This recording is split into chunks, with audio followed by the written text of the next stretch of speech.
বীরভূম জেলা প্রশাসনকে সেই নির্দেশ দেওয়া হয়েছে এবং শ্রমিকদের চিকিৎসার ব্যবস্থা করতে হবে।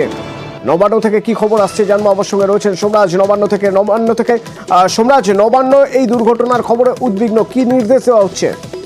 দেখো, ইতিমধ্যেই দ্রুত উদ্ধার কার্য করার নির্দেশ দেওয়া হয়েছে বীরভূম জেলা প্রশাসনকে। পাশাপাশি সূত্র মারফত জানা যাচ্ছে রাজ্যের মুখ্য সচিব মনোজ পান গোটা বিষয়টি নিয়ে বীরভূম জেলা শাসকের সঙ্গে কথা বলেন বিস্তারিতভাবে, এবং কিভাবে তার রিপোর্ট দেওয়ার নির্দেশ দেওয়া হয়েছে বীরভূম জেলা প্রশাসনকে।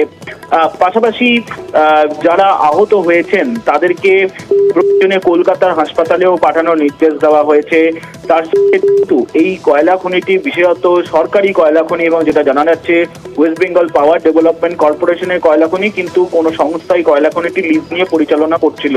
গোটা বিষয়টি সম্পর্কে প্রশাসনকে ইতিমধ্যে নির্দেশ দেওয়া হয়েছে দ্রুত উদ্ধার কার্য শেষ করার পাশাপাশি প্রয়োজনীয় রিপোর্ট পাঠানোর জন্য, এবং ইতিমধ্যেই রাজ্যের মুখ্য সচিব গোটা বিষয়টি নিয়ে বীরভূম জেলা শাসকের সঙ্গে কথাও বলেছেন বলে জানা গেছে। ধন্যবাদ।